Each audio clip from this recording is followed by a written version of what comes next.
Breaking news, everyone. JLR investigates with the breaking news. Come on in, folks. Come on in.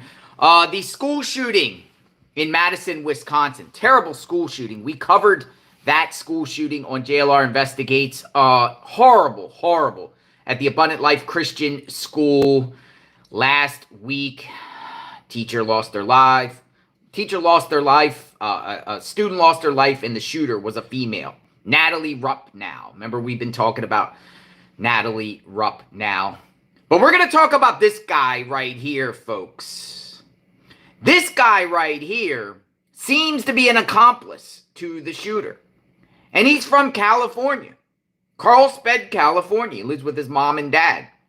He is 20-year-old Alexander Paffendorf. Remember that name, folks. Alexander Paffendorf. The feds went to his house after the school shooting and detained him. And it is put out there that he was an accomplice to Natalie Rupnow. Natalie, a.k.a. Samantha Rupnow, the school shooter in Madison, Wisconsin. This guy lives all the way in California, folks. Hundreds and hundreds of miles away. Thousands of miles away. But what in the world is going on here? Because this guy got detained last week. Media talked about it for a few days. And then everyone is radio silent on this guy. We don't know if he's been charged with anything. They're using some sort of act in California called the California Restraining Order Act, which gives law enforcement the legal premise to go to someone's home and detain them under their guns or detain them, but not necessarily an arrest. What in the world is going on here, folks? Who is this guy? Because the feds, through media reports are putting out there that the guy was, at the same time Natalie was going to do this mass shooting at the Christian school, this guy was going to shoot up some government buildings. And this individual was corresponding with Natalie. I'm still a little confused, and we're trying to investigate this case. Will this guy be charged or not? I looked at the PACER system. Nothing. No indictment, no criminal complaint, no nothing on this guy. So I don't think he got arrested yet. But he definitely had his home raided, and he definitely got detained. Unclear if he's still detained or not. Got his guns taken away in California. They got a weird statute. It's actually called Emergency Protective Order, and it's issued by police. And you can go in there and, detain someone. You can go in there and have their guns and firearms and ammunition. I was looking at the statute here to allow that. Very, very strange in California. But California used a method to get this guy, looked at. But we don't know to the extent of what in the world is going on here. Detained is not arrested. I agree. Well, I always say once you're hold against your will, you're arrested. But technically, yeah, you could be detained for a certain period of time in certain states before charges. But it does mean you're not free to leave, and it means that, you are getting your liberty taken away. Paffendorf. I think I said Paffendorf. Paffendorf. Mom's name is Gabriella. Dad's name is Andrew. Very, very strange family, by the way. His dad is definitely anti-government or anti-Biden. Yeah, I think his dad's pro-Trump. But he definitely calls out all these government stuff. So let me share some information with you folks. We got to keep awareness of this case because I don't know what in the world is going on here. And I've been checking every day, and we were going to talk about this guy days ago. We were going to talk about him and say, hey, yo, this dude, who's this dude? Who's this accomplice? Somebody got arrested. He was working with somebody, but then we heard nothing. We have heard nothing since. Weekend, it was radio silence. So I'm like, what in the world's going on? The guy has it's strange. There's some strange things going on here.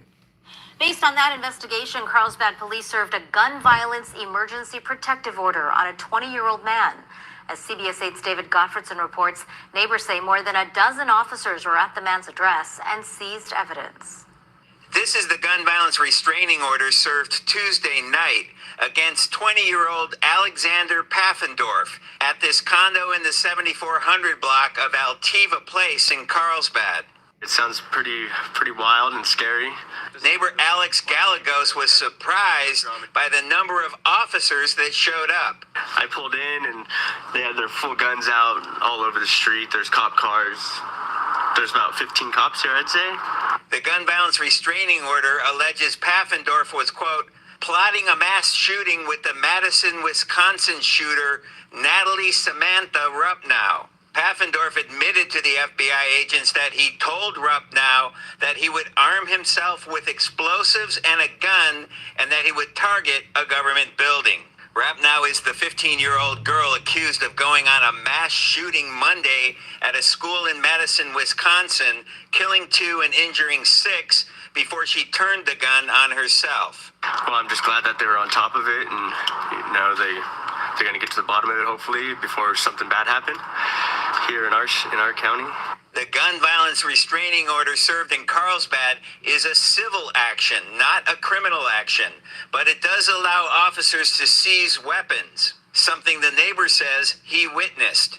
2 cops carrying out a big black, what I thought was a gun box. I knocked on Paffendorf's door Wednesday, but there was no answer. The neighbor says officers were on scene here for 2 or 3 hours Tuesday night. They were here for a while, things started to die down, and then I just saw them start laughing a little bit and giving each other high fives as it came to an end.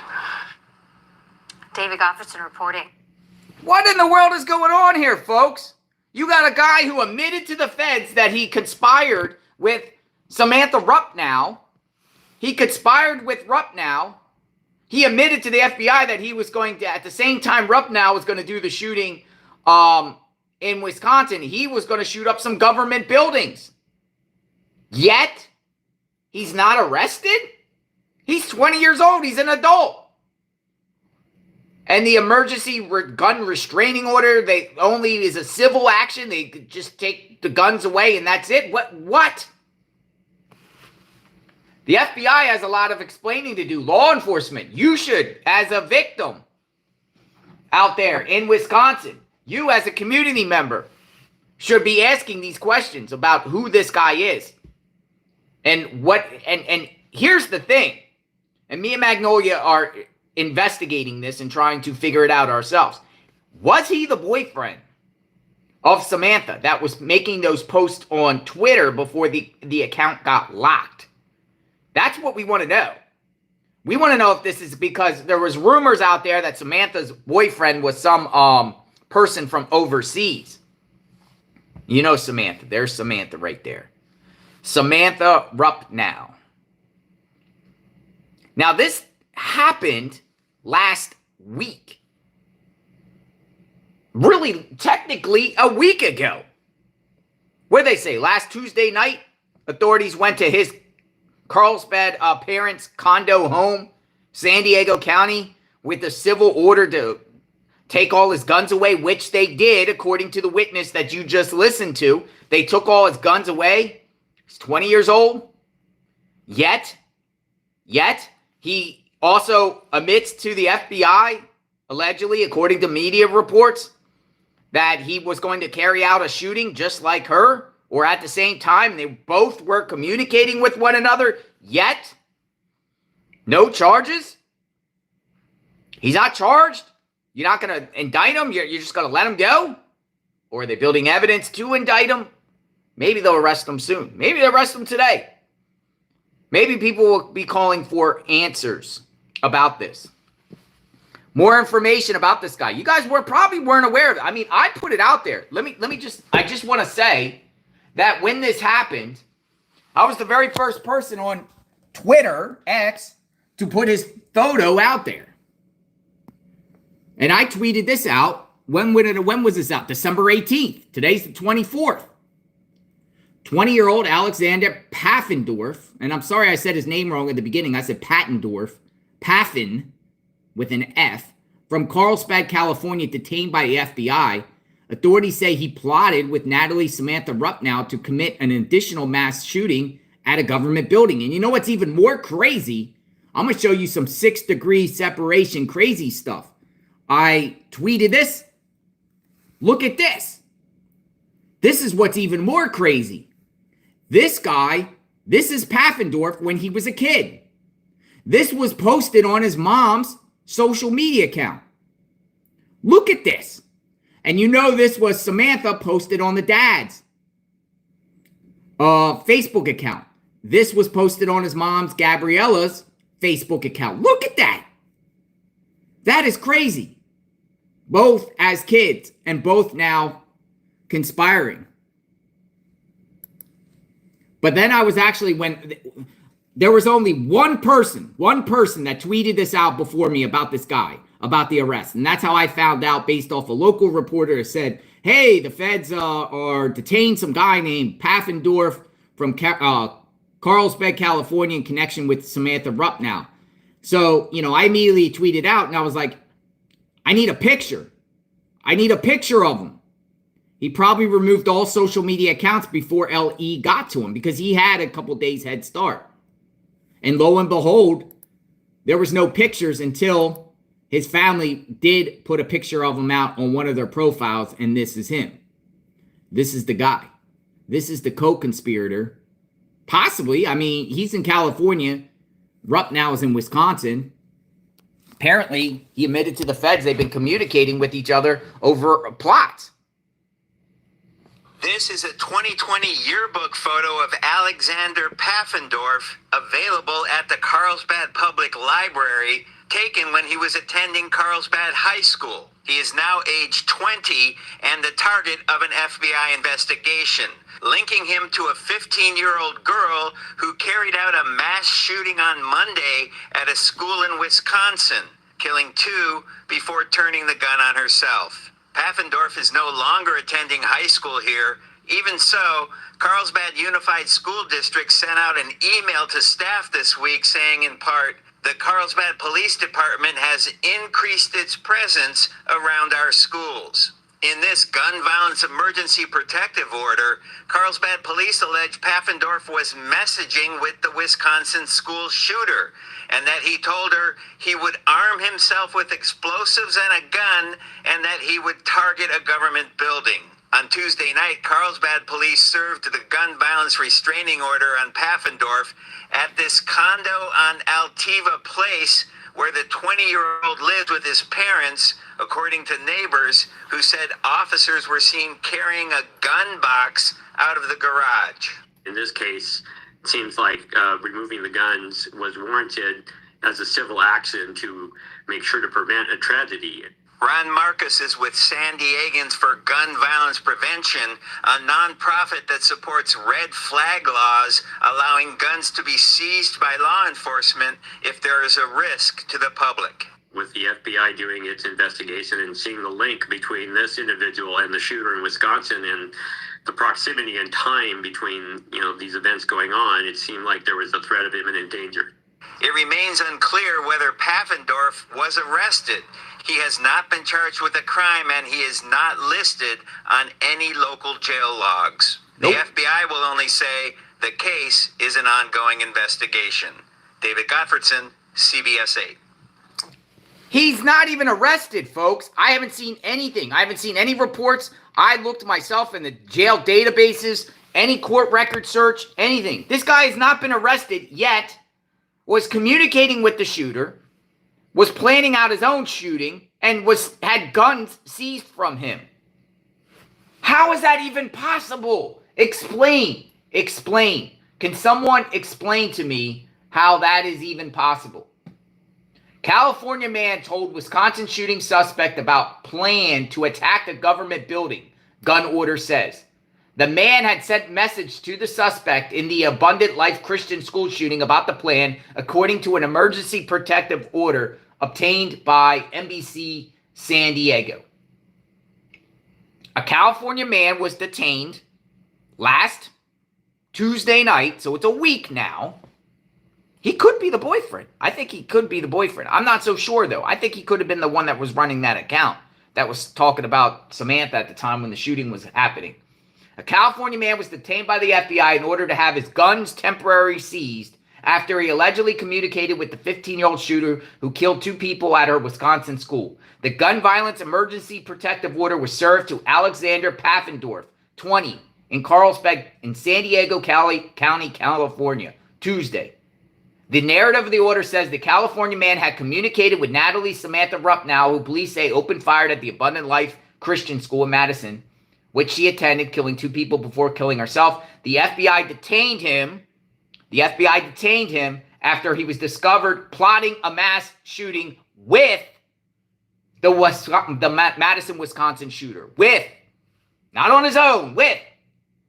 Paffendorf admitted to FBI agents that he told Rupnow that he would arm himself with explosives and a gun and he would target a government building.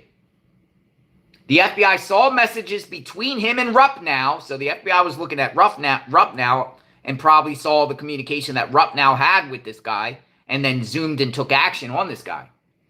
The FBI saw messages between the two, the order says. It does not go into further detail about the communication or the alleged plans. The order was approved by a San Diego County judge and served at his home last Tuesday, 1 week ago at night, 9 p.m.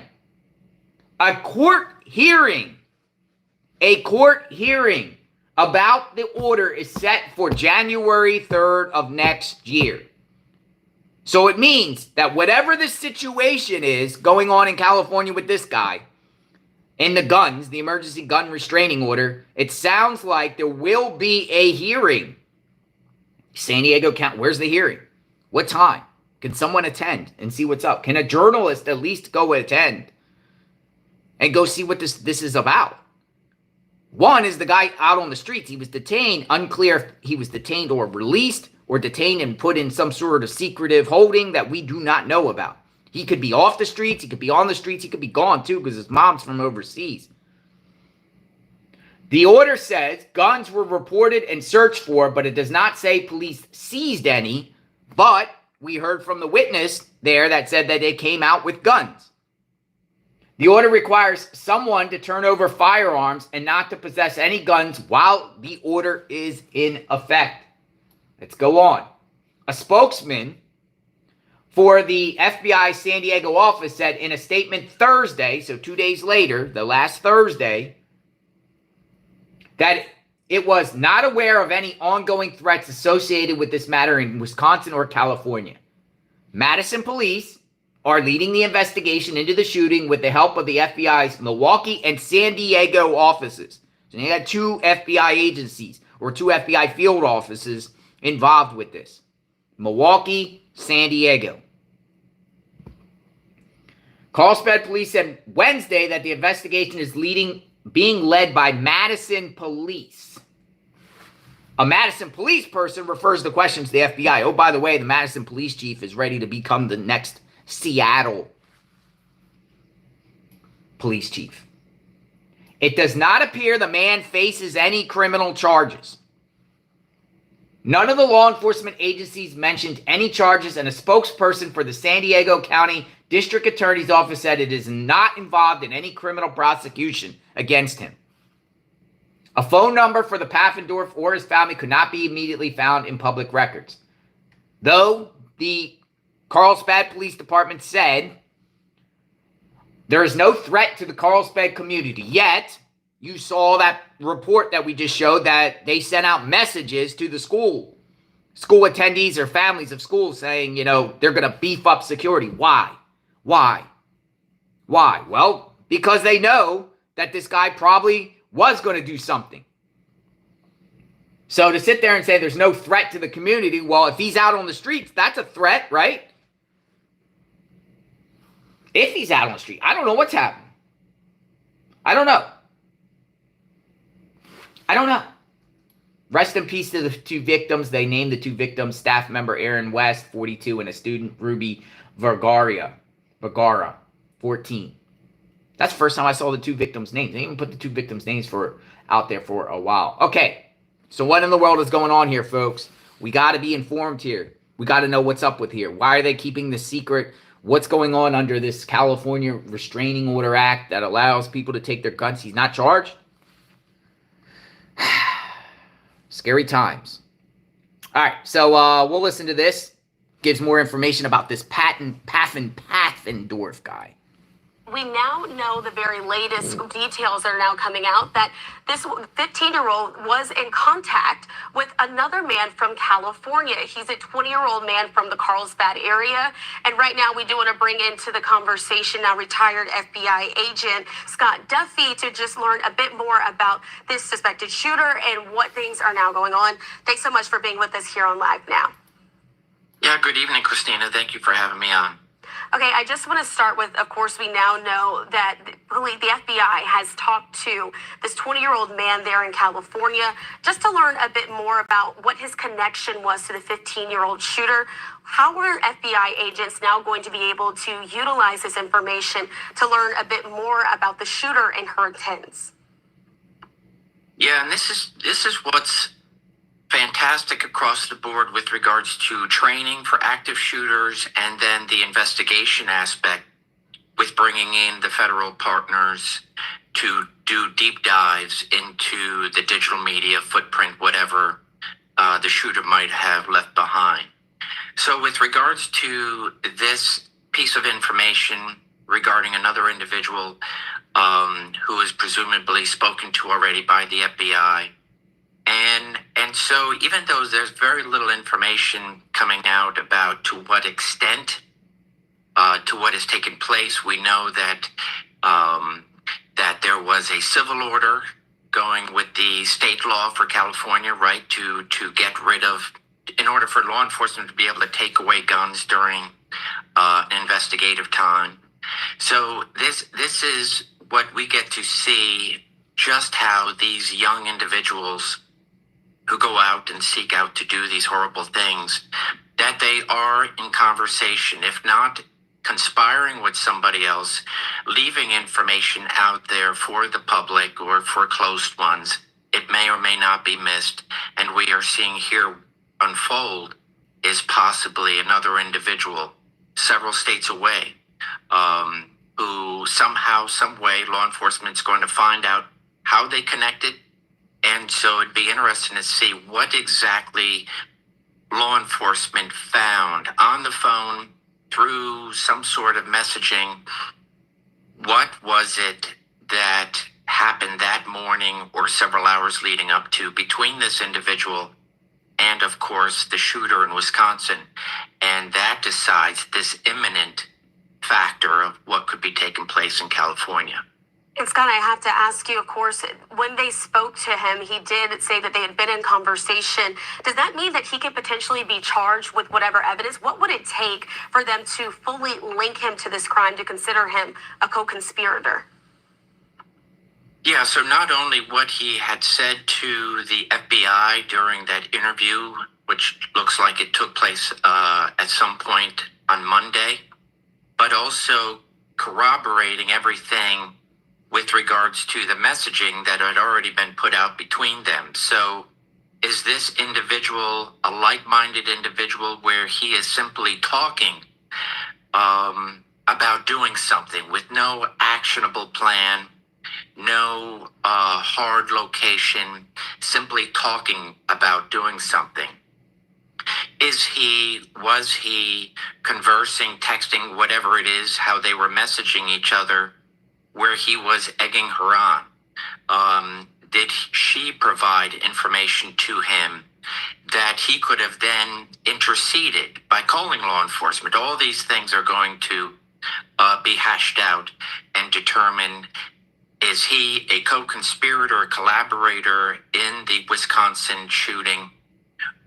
Or is he simply a like-minded individual where they're sharing thoughts and through their own troubles, but possibly could be charged with something that, especially as they uncover more of his digital media and what he might have put out there with regards to a plan. So a plan is going to be needed here, and some sort of execution of that plan, perhaps getting a weapon, etc. So that's ultimately what the FBI will be investigating, to see what he did in order to exasperate, if anything, with Wisconsin, and then of course California, and whatever he was talking about potential threat would be looked in harder as well.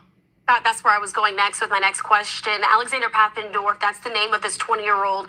He also said that he was planning to target a government building at the time. Right now, at least it's not been released to us which government building that was. But he did say that he had sort of an idea that that's what he wanted to do. Can he be charged just for admitting that as well? It goes a little bit more. There is that freedom of speech, and we can, whether it be a hate speech, whether it be I want to go do something, people, especially young people, they believe through these apps and this messaging that, and through social media, that is simply venting anger and displeasure of one thing or another. So there really has to be a little bit more than just, hey, I'm going to go do something. There has to be some sort of action. Perhaps he goes out and purchases a weapon rather recently, or acquires whatever he is, some sort of explosive material, or he's communicating with somebody, putting together a plan, let's say an undercover or somebody that then told law enforcement, hey, this person wants to do harm, and said they're going to do it to this building or one of these buildings. You then start to put together that this goes well beyond the freedom of speech, that somebody is putting together an actionable plan, and that they have an intent to execute that plan. Then charges most likely can be levied with those in play. Now, Scott, are you able to speak to how the FBI seeks to prevent these things from happening? Of course, we know there's a network of, it's always see something, say something, of course, relying on the public's help. But how else is the FBI able to track down potential shooters across the country and intervene before a tragedy like this occurs?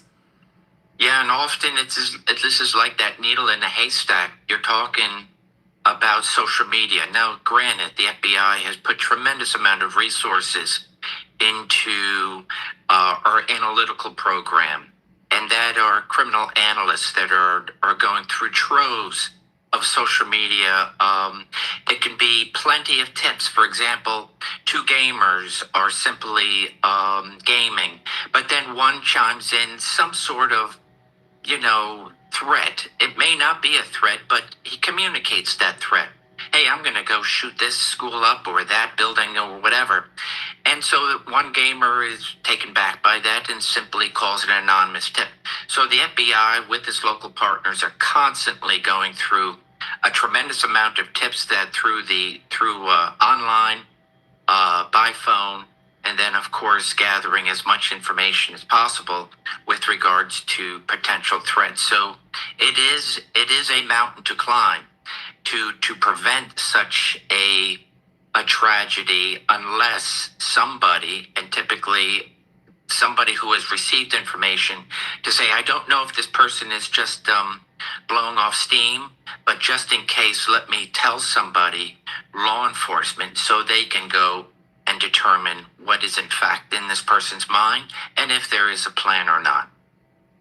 And Scott, as well, when we're talking about the coordination and just the work that the FBI is going to be doing, potentially with the Madison Police Department, as of Wednesday evening, he did say in an interview with USA Today that the Madison Police Chief said he hadn't been in contact specifically with the FBI on the connection there. Is that something that's bound to happen in the future if there's more information to be found?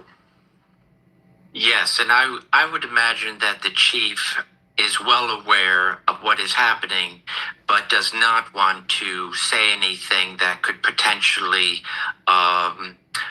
be a roadblock to an investigation. So I can see the chief in his position deferring to the FBI, and it's very possible that this is a very active investigation.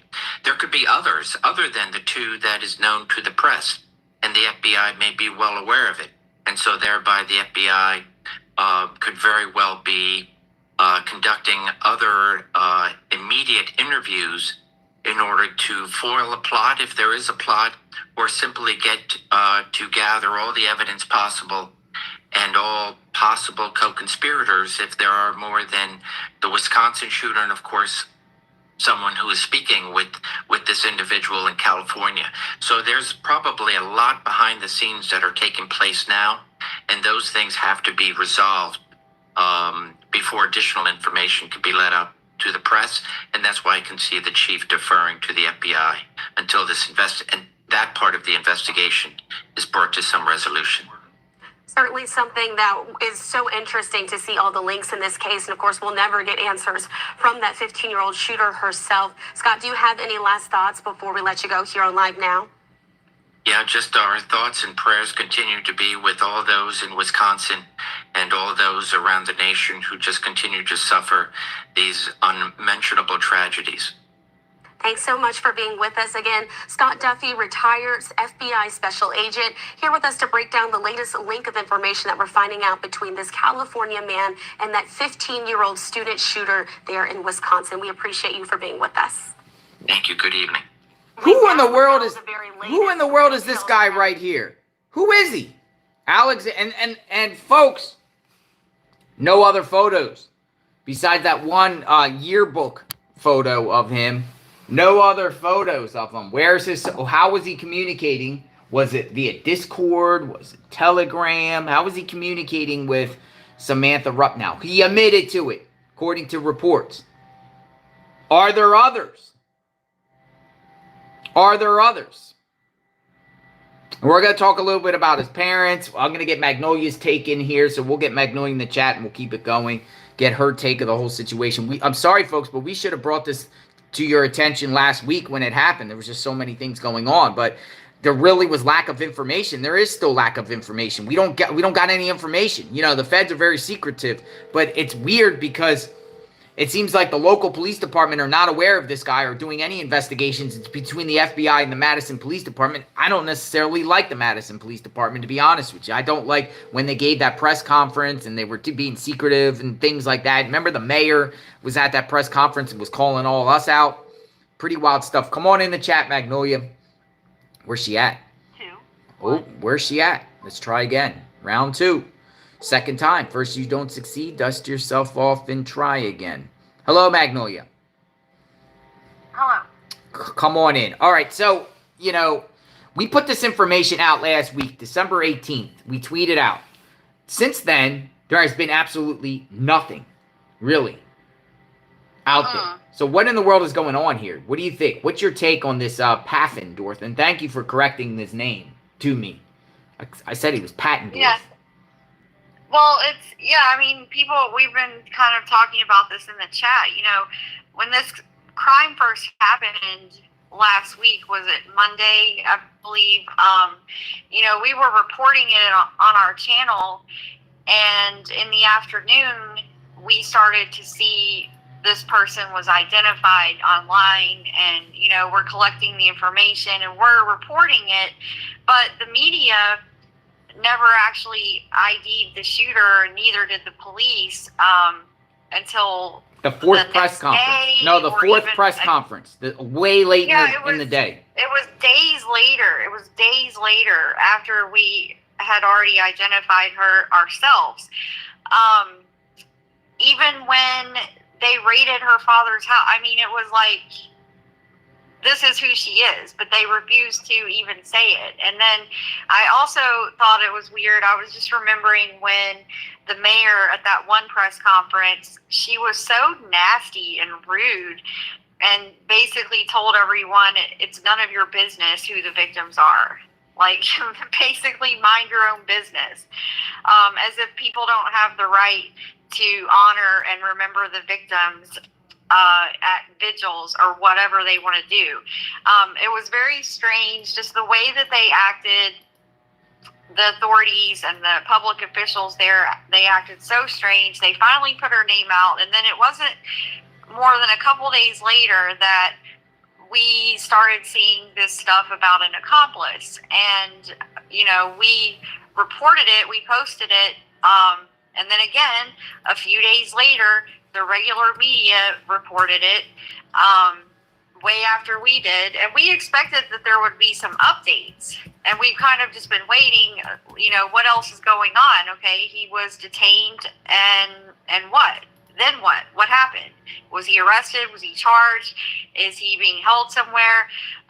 The one person on the video that you played made a note that he's not listed in any jails, so we actually don't know where he is, which is kind of wild. It's kind of scary. I mean, it is scary. They're saying that he was communicating with Samantha Rupnow,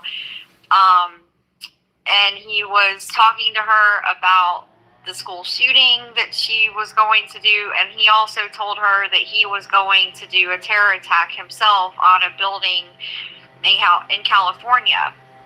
And so they confirmed that those communications happened, but then everything went quiet. So to me, the only explanation here, the most likely explanation, is Alexander Paffendorf was some type of FBI asset of some kind. FBI, I don't know about CIA, but FBI is known for, it's well documented that FBI tends to monitor and actually engage with people who may be predisposed to doing a terror attack or a school shooting or something like that. They latch onto these people, they monitor their communications, and in a lot of cases they actually become directly involved in communicating with the person. And in some cases they egg them on, they provide material support, and then usually what happens, they swoop in like heroes and they foil the plot, and wow, look at what a great job we did preventing terrorism. And those are the reports we see. So it's well documented that they do this type of stuff. So in this case, I don't know if Alexander himself was an FBI asset or if he was also being monitored by the FBI as well, because you have to look at the timeline here, the timeline of the school shooting, and then him being well, let me just share the timeline. Was very fast. It was very fast. Yeah, let me share the timeline. The shooting happened on a Monday, right? During the school day, last Monday.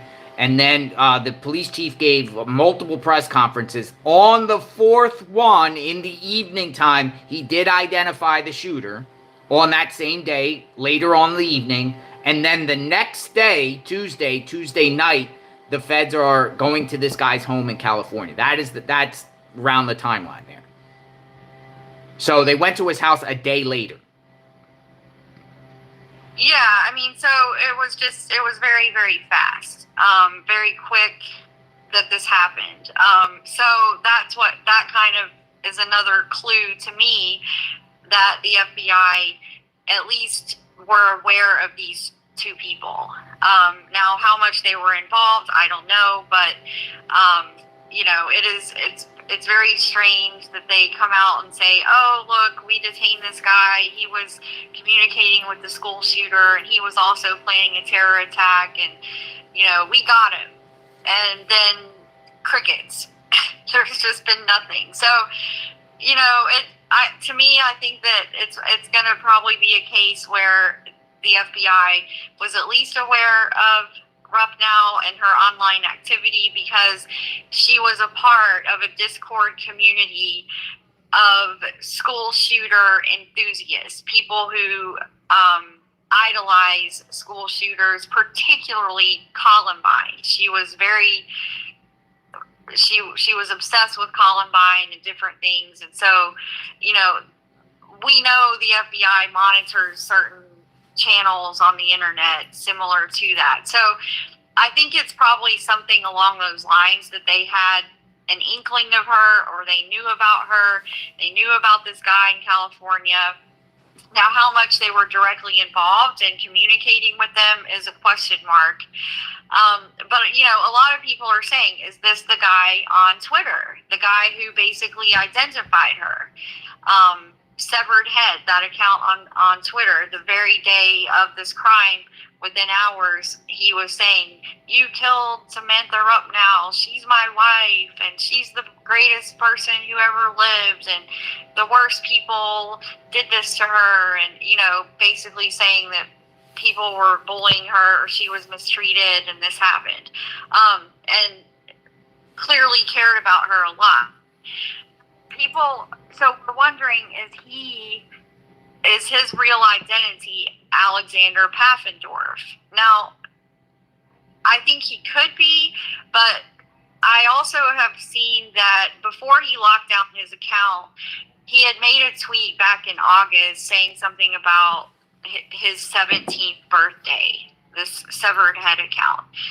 So if that's accurate, if that's true, if he really turned 17 in August, then it wouldn't be Alexander Paffendorf. But he could also pretend to be 17 because he's talking to teenagers. He could actually be a 20-year-old living in California that's communicating with teenagers online, and he pretends to be 17 or something like that. Samantha was 15, correct? Samantha was 15. How old was she? 15 Yes. or 17? Because there was conflicting. I mean, what is her age?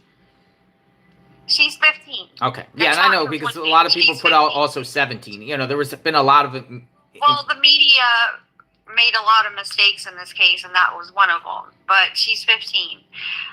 They misreported her age for some reason. So Samantha's 15. He's 20. It's possible he has an online identity as a 17-year-old. The other thing that people are pointing to that make them think it's not the same person is Severed Head is allegedly from Europe, allegedly lives in Europe. However, when we were digging into Paffendorf and his family, we saw that they have ties to Europe. They have ties to the UK. Yep, his mom does. His mom... So I haven't ruled out that it's the same person. I think it still could be the same person. Just because he made a tweet back in August about turning 17, that's not enough evidence to show that it's not him, in my opinion. Or maybe he lied to her about his age because maybe he's older and he just wanted to lie about his age to her. Yeah. So the Paffendorfs, not much about the parents. Here's the family. He was living with mom and dad.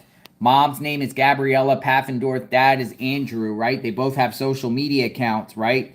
Feds raid their home. Now, one thing I notice is she is from overseas. She's from overseas.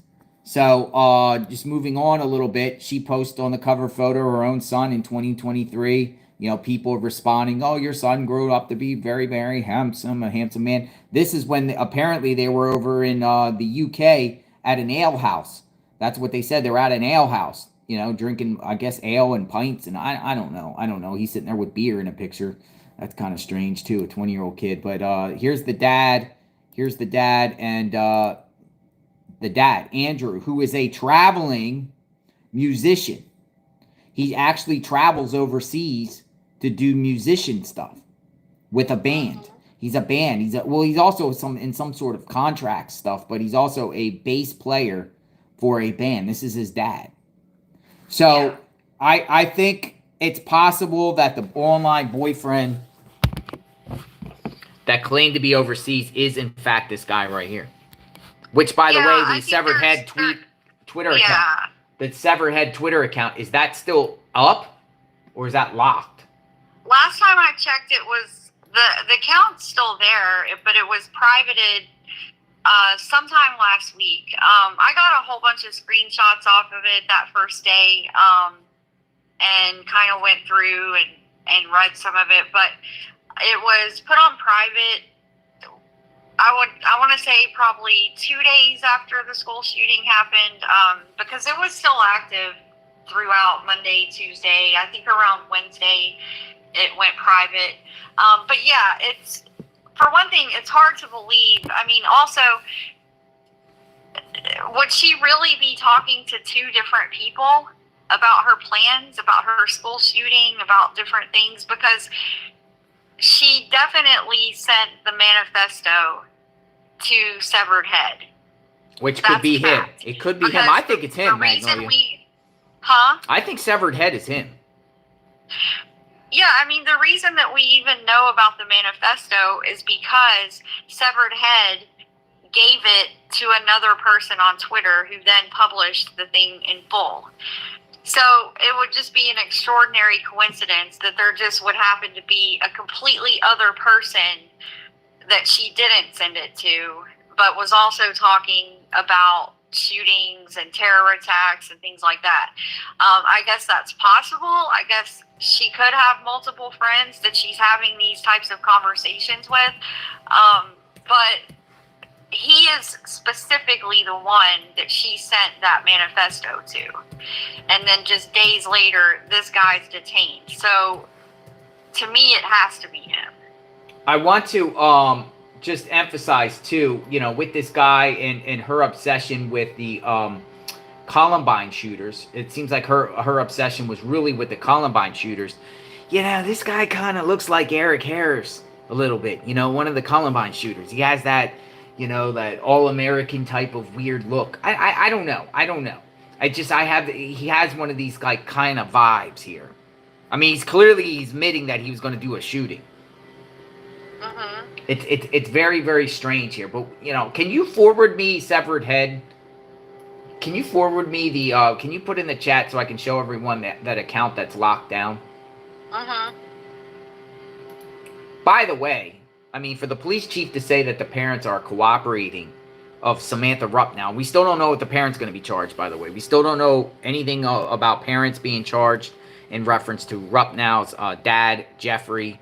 But at the last press conference, they said, well, the parents are fully cooperating. And I put this tweet out, and I said, on this tweet, I was like, authorities want us to believe the parents of Samantha Rupnow are cooperating. This is their front door. And this was when their front door actually got blown out by law enforcement who busted in there. So I just think there's a lot of untruths being spoken about this case. I think there's a lot of secrecy. I'm not necessarily sure I even trust the police chief and the mayor in reference to getting that information out and getting the truth. And the public deserves the truth. I just feel like they're hiding things back, or they're, for some reason. That's my opinion. I have opinion on it. Based off them, withholding the shooter's name for an extended period of time, not acknowledging this guy right here, and the fact that, not much information out. And I guess they'll release that another time. It's just, it kind of scares me, Magnolia. Yeah, well, I think that they've proven that they can't be trusted by their own behavior. So I don't see any reason they should be trusted. So another journalist kind of puts out here just the other day, well, today's the 24th. So we're talking 7 days since this guy has been detained and had his guns taken away. Nothing. Not a thing on him. Nothing. So a social media personality named Sarah Fields puts this information out just the other day. Attention. Why isn't this being widely reported all over X? The pictured protective order states that Alexander Paffendorf, a 20-year-old man from California, was confronted by FBI agents after he was discovered plotting a mass shooting with Samantha Rupnow. The order added that Paffendorf admitted to the FBI agents that he told Rupnow he would arm himself with explosives and a gun and that he would target a government building. He was only detained, admitted to it, and then he was released. The order said FBI agents saw the message from Paffendorf to Rupnow. They managed to get an emergency 7-day order which expires on Monday. His court date isn't until January 3rd, 2025. Why is this man walking around freely? How did he connect to a 15-year-old in Wisconsin? Now, you said FBI, right? You say maybe an FBI plant? Well, an asset. I don't mean that he's like an FBI agent. The FBI recruits assets, which are basically informants, people that can work undercover. It gives them access to the person of interest. So he could just be like a cutout for the FBI, is what I'm saying. I don't think that he's an FBI agent. He's only 20 years old. No. A plant. Yeah. Now, here's the severed head account. This account is on lockdown right now, but this was the account. This was the account that was communicating with Samantha Rupnow, putting things out. And look, in remembrance of Samantha Rupnow, who has been driven to that word by the worst people this world has to offer. Joined July 24th, or July 2024. I don't even know if that's an actual place. Is that? Tiskland? I looked it up, and I think it's in Germany. Germany? Well, I mean, it's interesting because Paffendorf has German ties. His family seem like they are from Germany. I think it's him. I think this is the guy. Paffendorf? Germany? What's going on here? I mean, obviously the feds got to this guy somehow through her communication. Yeah, I mean, it was pretty visible those first couple days, especially right after the shooting, because the way that this went down is Samantha sent him the manifesto at 10:40 a.m. And then at 10:50 p.m. or 10:50 a.m., she posted it to X, password protected. And then around 10:57 a.m. is when the shooting happened. Severed Head said that he didn't see the messages with the manifesto from her until after 1 p.m., a couple hours later. And then he goes on this Twitter account and has a complete meltdown, names her, shares her. Remember, she posted the tweet herself on her account of the picture in the bathroom, and he reposted that. He basically identified her and talked all day. He never stopped. He just kept talking all day. It was like every minute for a while there, he was replying to people. Like, people were asking questions. He was really talkative. And then all of a sudden, the account goes private. And then the next thing we know, they detain Paffendorf. So it's hard to know if it's him, because you'd have to be already following him, I guess, to be able to see if the account has been active since it went private, or if there's been no posts. If there's been no posts, then yeah, it's probably him.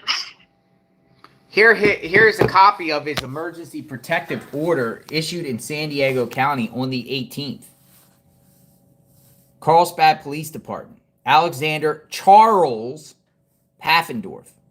Case number 24CU029075C. It's a civil gun violence emergency protective order. Like, I didn't even know those type of things exist. Did you? Yeah, I've never heard of it. So is this just like, what is that? Because I was trying to search, and here's the only thing I could really find in the searches of guides of protective orders in California, and it's emergency protective order. I guess it's requested by the police department. Like, the police department issued that. The Carlsbad Police Department issued it. Protective orders requested by police. Emergency protective order form EPO 001. A law enforcement officer can request an emergency protective order, usually when the victim of crime calls or police or 911 for help. Now, I don't understand this, because it's just basically saying the judge can order the EPO to prevent future harm if there's a domestic violence abuse, child abuse, child abducting, stalking, abuse against elderly or a dependent adult. Does this apply to him? Because this is the only thing I could see that's similar to it. And one of the things is not to have guns or firearms. One of the provisions in there. Is that what they used? I think that's what they used in order to take his guns, maybe. Yeah, that's what I'm figuring, but is this something new? Like, is this something new in California It that they can says do to citizens? A police officer can ask for a gun violence emergency protective order to stop someone from having guns, firearms, and ammunition. Police may ask for this type of order if they're worried that someone will hurt themselves or others with a gun or firearm. The order can't include other court orders like stopping the person from contacting or going near others. So it's specifically an order because they were aware that he was having these communications with Samantha Rupnow, and so they knew that he had guns and potential other weapons, and so they placed this order so that they could detain and take his guns. So I have a copy of the order here. Unfortunately, it has a lot of personal information like DOB and family addresses, but it says the order expires it expired yesterday. It says it's expired 12/23/2024, 5:30 p.m. So, is the order not in place anymore? Right, so where is he? So where is he? And why would somebody that admitted to the FBI that they were going to commit a mass act themselves, even by saying that, not detained by the FBI or charged? How does that even make sense? It doesn't. It doesn't, unless he's a cooperating informant. Yeah, and Tony's place said usually government informants don't get arrested. True. So that's another thing. I mean, that's what I'm saying. It's like, if you really look at just the way that all this played out, the different things we know, the different things we don't know, it kind of all lines up with informant of some kind. Okay, well, you know, a lot of people, let's be real, a lot of people claim the FBI entraps people. A lot of people claim that when it comes to these, like, shootings and different events and, you know, mass casualty type of events, it's the FBI that sends their own informants in a plant to really antagonate or convince someone else to do a crime. Yeah. Okay? Now, hypothetically, I'm just saying, I don't know. It's just weird that this guy hasn't been arrested yet, you know, had guns taken away. He's 20 years old. He's older than Samantha. She's 15. He's 20. I'm just wondering if he's the one that convinced her to do the crime. You know what I mean? Like, he just communicating with her via social media and just mind tricking her into doing a crime. I'm just wondering, like, is that the possibility? Yeah. Because the FBI, as you know, people hear it all the time that the FBI sends informants in there to entrap people. Yeah. Not saying it's true. I'm just wondering because we don't have any information. It's characterized like they had some sort of a pact. That's kind of the way it's been reported, as if they were having conversations about doing some type of event, and she wanted to do a school shooting, and he said, well, if you do that, then I'll do this, and I'll go blow up this building. And so it almost sounds like they had this little pact going on, and he was encouraging her to do her part, and if she would do her part, he would do his part. And that's sort of how it sounds like the communications went. So yeah, it certainly sounds like someone being incited to do something. Maybe he played her because obviously he didn't do the act. They're claiming he was going to do the act, and I'm glad he didn't do the act. Let me just make that perfectly clear, but it looks like he weaseled out. Yeah. Right? That's like basically telling somebody, you know, let's go do this. Let's go do a crime together, and at the last minute that one person turns around and runs off. Mm-hmm. And the other person does it. Maybe he tricked her. Yeah. You know, and I'm glad that he didn't do it. I want to make that perfectly clear. But we need info. We need info.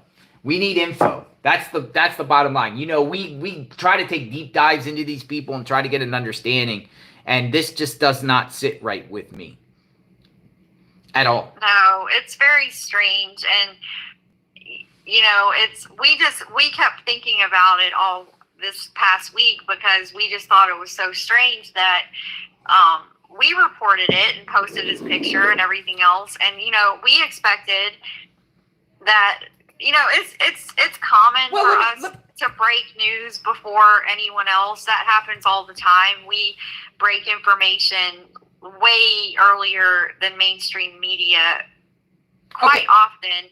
But usually when that happens, we put the tweet out and we said, here's this guy. And we were like, oh, we'll have to follow up on this and do a story about it. And then it was like the media came out and finally reported about him, but then that was the end of it. No picture of him either. What would happen is a whole new story would launch, and you would have, like, every day there would be new updates on this guy, and there would be this, and someone would be saying that, and the police would have a press conference. And that's normally the way these things progress, and we watch it play out every day. So when it doesn't play out that way, it's very, very suspicious. So let me just put it this. Let me just think. If you Google this guy right now, Alexander Paffendorf, California, this is what you get. Now, you do get media talking about the case, right? You do get news, including NBC News. You get Washington Post. They put the info out there, right? But if you go to Google Images, there are just a few media outlets that are putting his photo out there. First Post, let's see. You got here Daily Mail, which didn't put his photo out to the 20th, by the way. You got to, this was on the 18th.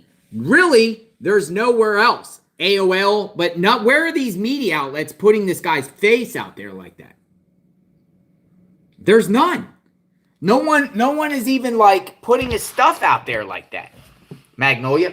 Matter of fact, remember I put this tweet out and I tagged the Daily Mail because I put that tweet out on the 18th with this photo and I said, we beat the Daily Mail on Alexander Paffendorf.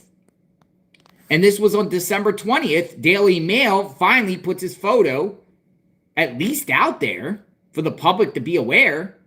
But it was days after the, 18th is when this happened. But there's some media outlets that are still not putting his image out there or any other photos. No mugshots, no nothing. What in the world's going on here, people? Why? Were they trying to hide? Well, yeah, I mean, normally if you have a school shooting and it would, if it ever came out of a school shooting that the shooter had an accomplice, normally that would be a massive story. It would take over the news cycle. It would be a big deal. I mean, imagine if the Parkland shooter, if it came out that he had an accomplice, him up to it. Imagine what a big story that would be. But because it's not common. It's very unusual for a school shooter to have an accomplice, first of all, unless it's like a situation like Columbine where they kind of did it together. But, most of the time, school shooters, mass shooters, they're lone wolves. They do this stuff on their own. And so it's extremely rare to hear about a situation like this where there is an accomplice. So normally you would think, and we expected, it would be a massive story, and it's just not. No one's hardly reporting it. Like you said, only a couple outlets have even showed his photo. They basically reported the information, and then that was a wrap. So actually the New York Post put something out about his mom on the 21st, and they say this is interesting. It says, alleged Wisconsin shooting accomplice Alexander Paffendorf was pulled from public school by government-hating mom. Huh. It's saying, and I'll read this. Let me read this. I'll hold the photo up while I read this. It says, the alleged co-conspirator, him, in the Wisconsin school shooting was pulled out of public school by his mother, who slammed California state teachers as mentally checked out and so flipping lazy, according to the report. So his mom took him out of school? Alexander Paffendorf, 20, was first enrolled in private school back in 2013 after his mom said she witnessed firsthand the alleged ineptitude, according to old social media posts unearthed and verified by the son. Tenure, paid holidays, all summers off. They are so flipping lazy, his mom said. Once they achieve tenure, they check out mentally and get so very lazy. The children miss out, so we followed up with lessons at home and eventually pulled our son and placed him in a private AP school. It made all the difference, the mom said. Huh. Now, I said that his dad, literally his dad, like, hates Biden with a passion. His dad, Andrew, who's in this band, all over the dad's. Now, I was trying to see if the dad supports any mass shootings or anything like that out there, his own dad. This is his dad, who works in a band and also identifies as a technical training and development manager at iFit.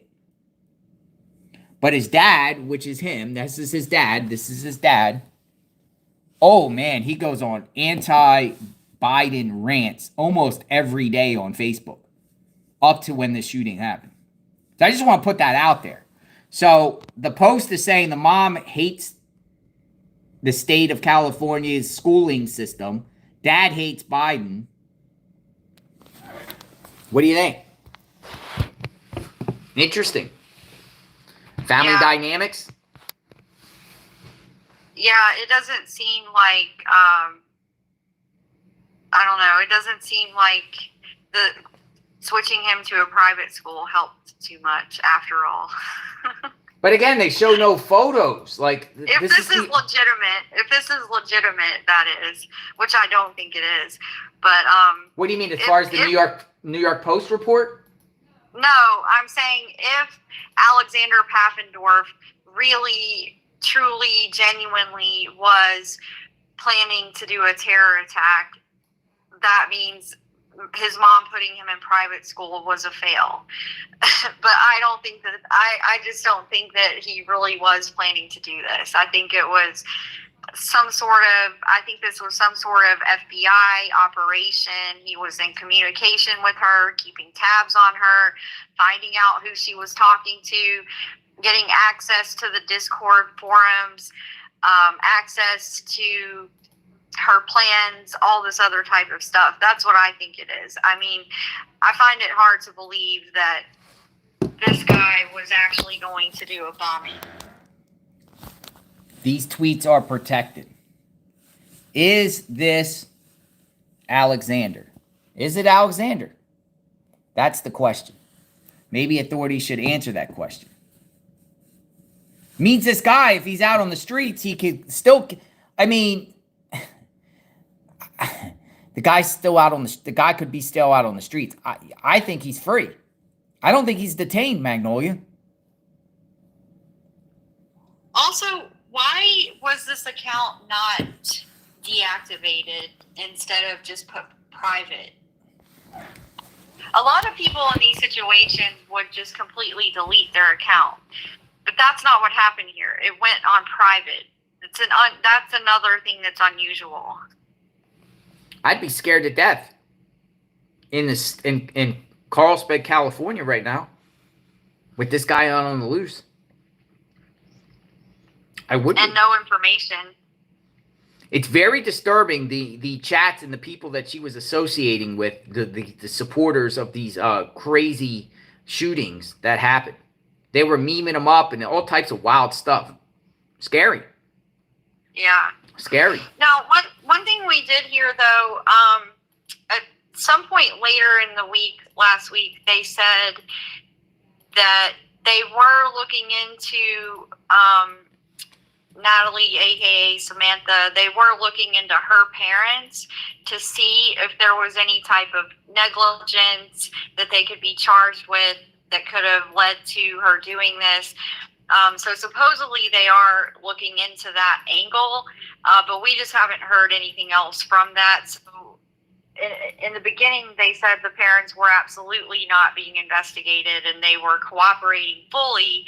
But then a few days later, they did say, yeah, we're looking into that. We're investigating if there's anything they could be charged with. But we haven't heard any updates on that either.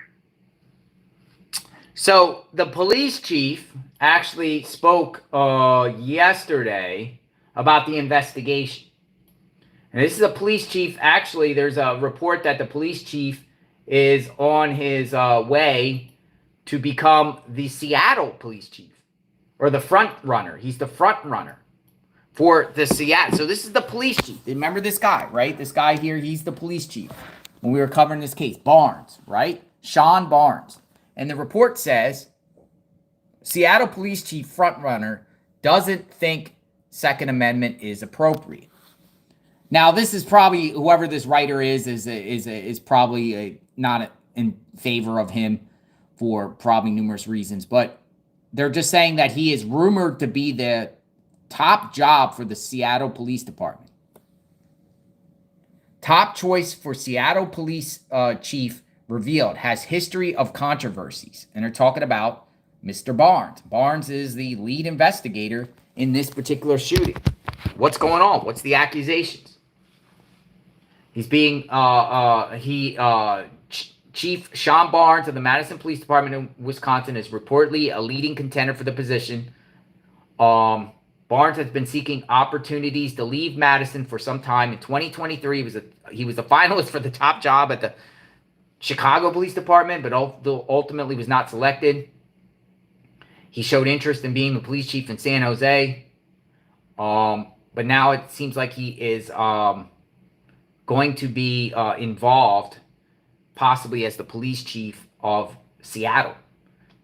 Chief Shon Barnes was appointed as Madison police chief in February 2021, has encountered several low-level controversies during his career, notably his previous role as Director of Training and Professional Development for Chicago's Civilian Office of Police Accountability, COPA, coincided with a scandal involving the Chicago Police Department, according to Wisconsin Examiner. The original incident in which Barnes was not directly involved became an issue as he was taking the police job in Madison.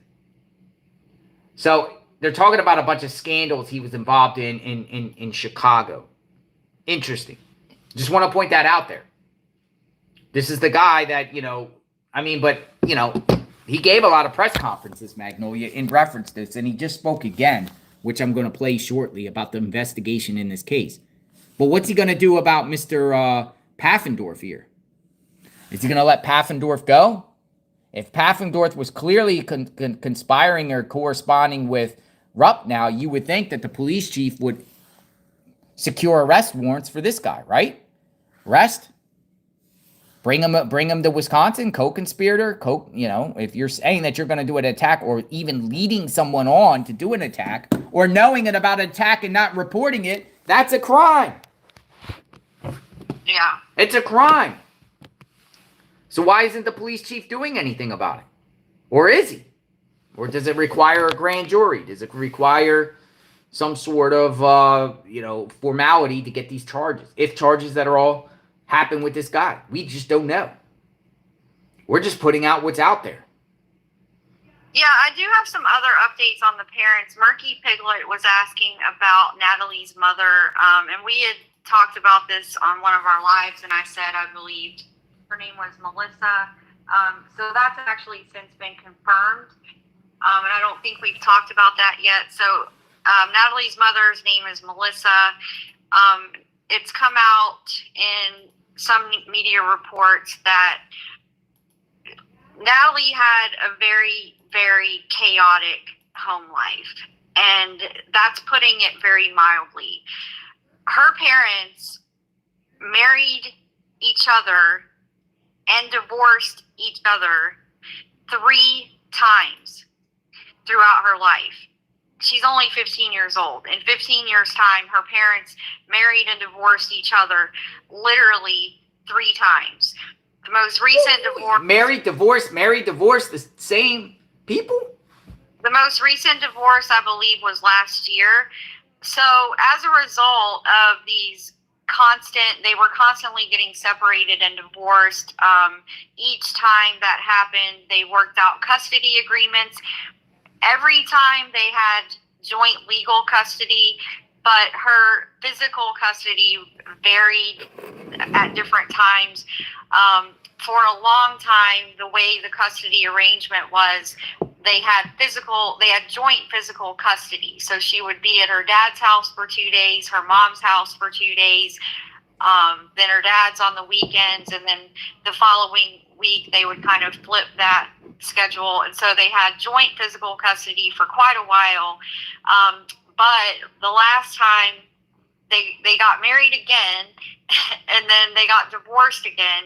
Actually, the judge admonished them at their last divorce hearing. They granted the divorce, but admonished them about getting remarried again. So basically saying, you people cannot keep getting married and divorced over and over again. So that was her home life. And now towards the end there, she was living primarily with her father. She also, throughout her life, due to the strife with her parents and things like that, she was in therapy most of her life, from what I understand. And the purpose of her therapy was, as she got older, the purpose of it was to help her decide which parents she wanted to live with. In the end, she was living with her dad at the house, 1313 Delaware, the house that was raided. So that's a little bit more background on the family. Her mother's name's Melissa. Her dad has pictures of the three of them on his Facebook, going back Natalie's whole life. So all the way back to when Natalie was a newborn baby. I actually have a picture. I was looking for a picture to share of that, but this is the parents, right? This is the dad, Jeff, and the mom's name is who? Melissa, with 2 L's. Okay, Melissa. And this is Natalie as a baby. Mm-hmm. Interesting. No, that was put out there. I was trying to look for pictures of so they divorced, married, divorced, married, divorced. Is that yes, they were married and divorced 3 times over the years. I mean, who does that? Same people? Well, it's very unusual. I mean, it's not unusual for people to break up and get back together. I mean, that happens all the time. But they actually got married and divorced over and over again. So that's pretty unusual. Well, I don't blame the judge for saying something about this. Like, what are you two doing? Get it together. You're either going to be married or divorced. That's totally unhealthy. So that kind of gives you a little bit of background there. Puts her manifesto in some perspective. One thing she mentioned in her manifesto, she thought that her dad drank too much. I remember that was something she brought up. She basically thought her parents were scum of the earth. She thought there was nothing worse than her own parents. They were scum. But yeah, I mean, that's the life she grew up in, unfortunately. She even said that she played her dad to get the gun. Yeah, she said she used she manipulated him and used his stupidity against him. You know, I think it seemed clear, like, from the post he made where they were at the shooting range. You know, he seemed like a proud father, like, oh, that's my girl. And she probably knew that he enjoyed spending that time with her. And so that's probably how she got him to get her a gun. So going back to the police chief did share another media interview explaining the case a little bit. I'm going to share that just to keep people updated. Other than that, we don't have any other updates.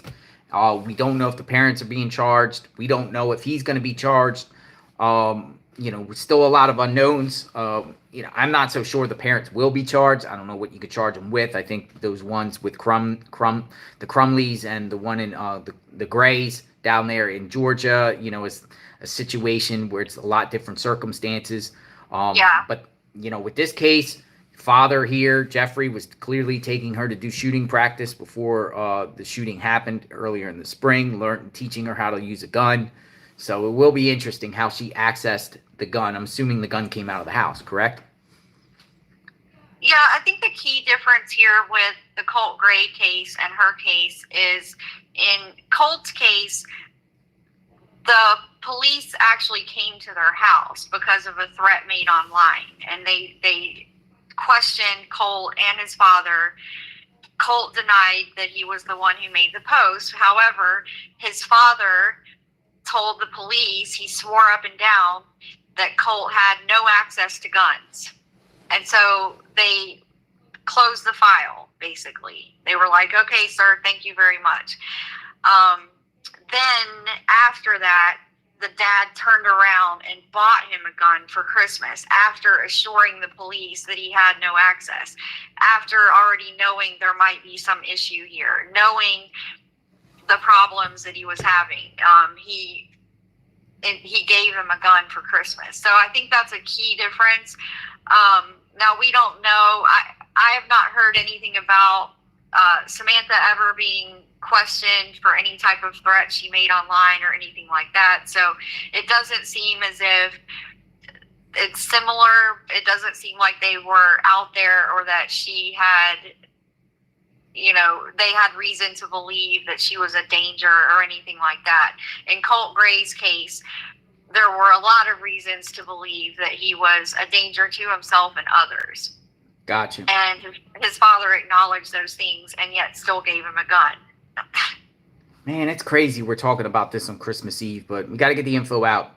It's important to get the info out, to keep people informed, especially, a lot of victims, up in Wisconsin, people attending the school, just people that just have kids that attend schools, parents, they want to know about this stuff. They want to know what they can do to keep their own children safe, and it's best to keep the public informed about what's being said and what's out there. And we try our best.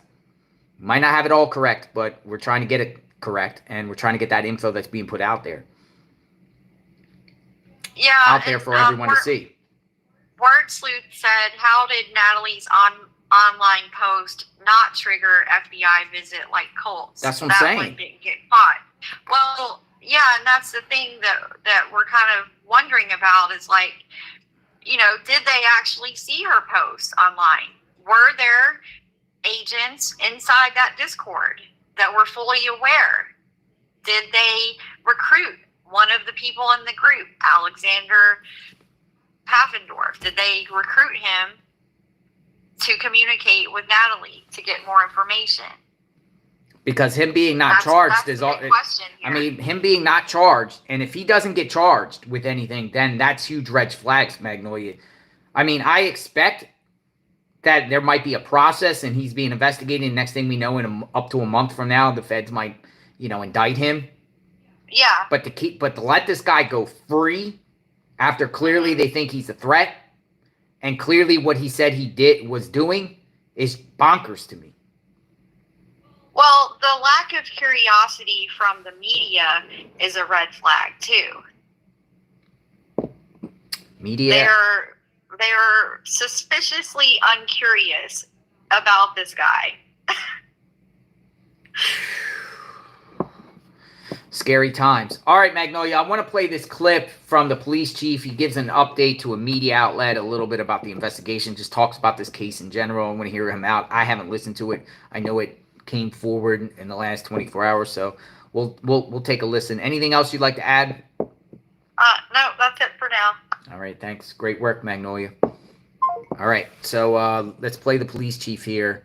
Shon Barnes, that's his name. Possibly the next police chief of Seattle. Right now, on Upfront, the investigation. Someplace that was meant to be safe wasn't. A 15-year-old Madison student accused in a deadly school shooting. Panic and chaos just days from Christmas. A community in mourning. And now the questions. It is absolutely none of y'all's business who was harmed in this incident.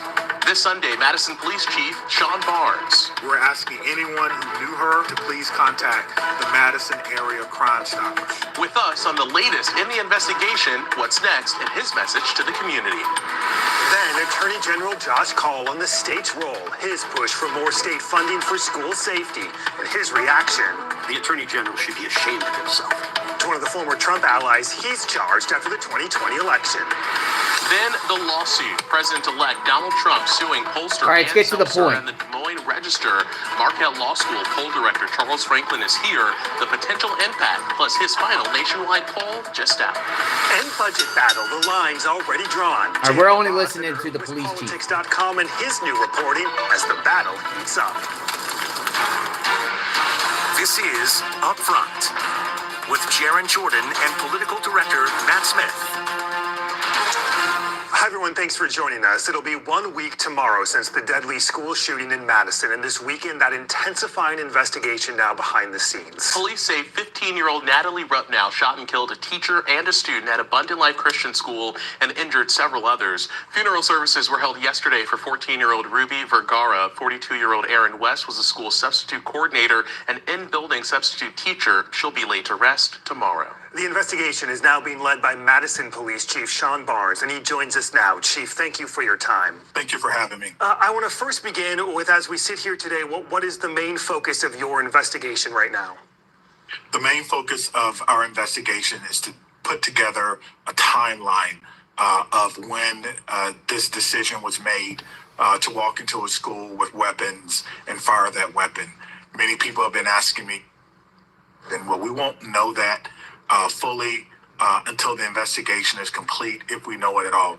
But we're committed to putting together a timeline so we can determine what was going through her mind and who she may have been in contact with prior to leading up to this tragic event. When did you become aware of this connection between the 15-year-old shooter there in Madison and this 20-year-old California man who was allegedly planning on attacking a government building? Well, we were aware that there had been some social media activity very early on. Some of our friends, the FBI, had offered to do some analysis for us. But, you know, the term relationship and friendship means something different to young people when they're online. So it's just determining the strength of that relationship and if there was an influence there or not. Have you seen any of the communications or messages between the two? I have not. The case file remains locked with those investigators on a need-to-know basis. I do get briefed on it periodically, but no, I have not physically seen those myself. You're the police chief! Have you spoken with that 20-year-old man in California, or do you plan to? No, our partners with the FBI and in cooperation with our detectives and the officers out there, I believe, in San Diego, have been in contact with each other. Right now, he's under a hold so that will delay us talking to him. Chief, you have said that there were 2 guns recovered at the school, and you believe just one was used. Have you been successfully able to trace those firearms? Those firearms have been traced from our partners with the ATF. They did an emergency trace for us and was able to get that information back. I'm not going to reveal what we discovered because it is part of the case file. And if someone is charged at some point, there are some things that we must do. And one of that is ensure that everyone can get a fair trial and that the information is not released. There are victims, a lot of victims in this case. Most of them are juvenile. So we're taking some direction from our district attorney, making sure that if we do decide to levy charges, or if they do decide to levy charges, that we have a case that will be successful in prosecuting. Sound like they're going after the parents in those comments? We're referring to anyone who may have been involved, who may have had some effort in creating this or some part in it. We're looking at all aspects of this particular incident. Are either of the parents in police custody at this moment? No parents are in police custody, and both parents cooperated fully. The last time we spoke with was, I believe, Monday night, and there was a voluntary conversation. Is there a scenario where they could face charges, either of the parents? Well, there are laws regarding weapons and firearms and children, but I'm not prepared to say whether or not they have violated any of those. Do you know whether the 15-year-old or how she got a hold of the guns? Do you personally know at this moment? I know that that is part of our investigation, and so we're not going to release that information at this time. And do you know where they were purchased, the guns, and whether they were purchased legally? We believe that the weapons were purchased legally, but I won't say any more than that regarding the trajectory of those weapons. Parents' gun. Any more information on this reported manifesto that you mentioned earlier this past week? Anything about that manifesto and anything about the shooter's reported obsession with school shootings? We want to make sure that we can fully authenticate that as her writing. And so part of that is the analysis to see if we can find the origin of that document. Is that something that was copied and pasted? Does it appear somewhere? Does it appear on the dark web? Is that something that she perhaps posted, reposted, if you will, or rewrote. I don't know. And so we want to make sure that we can answer these questions definitively. I know people want to know why this happened. I just ask for some patience as we try to comb through all of this information. Chief, as a police chief and a former educator, have you had a moment to just step back and reflect on a fact that a 15-year-old is believed to have walked in this school carrying 2 guns and started opening fire? I reflect every night, working on about 3 or 4 hours of sleep a night. Before I go to bed, I reflect on that. I know that as a public school, there's like a parental spirit within your body that you want to protect your children. And so your students, I said children, but I meant students because they feel like your children. And so just reflecting on that, not only as a teacher, a former teacher, but as a parent of a 15-year-old son. I had to explain to him why I was working late, why I was on the television, and what had happened. And he could not wrap his mind around how someone in his age group could hurt people. And so we're dealing with a lot now, but our community is certainly coming together to wrap their arms around everyone involved. And that actually includes the police department and our first responders. An incredibly tough week and another tough week ahead. Madison Police Chief Shon Barnes. Chief, thank you so much. Thank you, sir. This weekend, the Wisconsin Department of Justice. All right, so that's what he has to say. I think charges are coming, but it's interesting that he said that he had not looked himself at the communications between these two. He said they're locked away, which is interesting. Does that mean the FBI is taking over the investigation? Very, very interesting. So, we'll see what happens with this, but quite terrifying, folks. And I do think the parents are going to be charged. The way that he's saying it implies to me that the parents, maybe even this guy, is charged. But he is apparently on the streets right now, though he did say he was detained. That was the word used, but is he still detained?